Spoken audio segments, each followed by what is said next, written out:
Imom Rabboniy men tog'oratxonaga kelayotib bir safar chap oyog'i bilan kirishni o'rniga o'ng oyog'i bilan kirib qo'ydim. Sunnatdan oladigan fayzimni bir yil yo'qotdim deganlar. Bir marta xilof qilib qo'yib, sunnatdan qalbimda bir nur bo'lar edi. O'sha nurni bir yil yo'qotib qo'ydim degan. Shuncha aytiladiki, bir kishi qalbida o'shaqa muhabbat topmasa sunnatga nima qilsin? Zohirda amal qilaversin, o'zini majburlasin. Namozda xushu nima qilsin? O'qiversin. Ilmga nimaga muhabbat yo'q? Darrov dangasalik tutadi. Nimaga? Istiqoma yo'q. Qalb buzuq, gunohga to'lgan.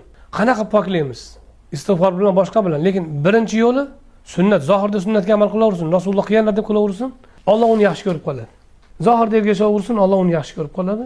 Inshaalloh qalbiga ham, modam unda o'sha qalbni mutobaasini ham istash bor ekan, Alloh beradi. Qalbiga o'sha hollarni soladi. Hatto zikrni Ahmad Yasaviy odamlarga bu qalbida zikr qil desa, qalbini topolmayapti u. Umrda qalbi bilan ishlamagani uchun. Deganda bo'lmasam til bilan aytdiringlar deganlar.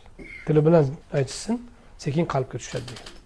O'sha tasavvufda, hozirlarda doim til bilan aytishadi, to'g'ri qalbga yetkazish uchun. Chunki kishi nima uchun shunday deyishgan? Kishilar qalbni topa olmaydi. Demak, botin bilan ishlash qiyin, hamma ham his qila olmaydi. O'shaqa paytida zohirda mutobaqa qilsa, o bardavom bo'lsa, botinga ham o'shaning fayzi o'tadi.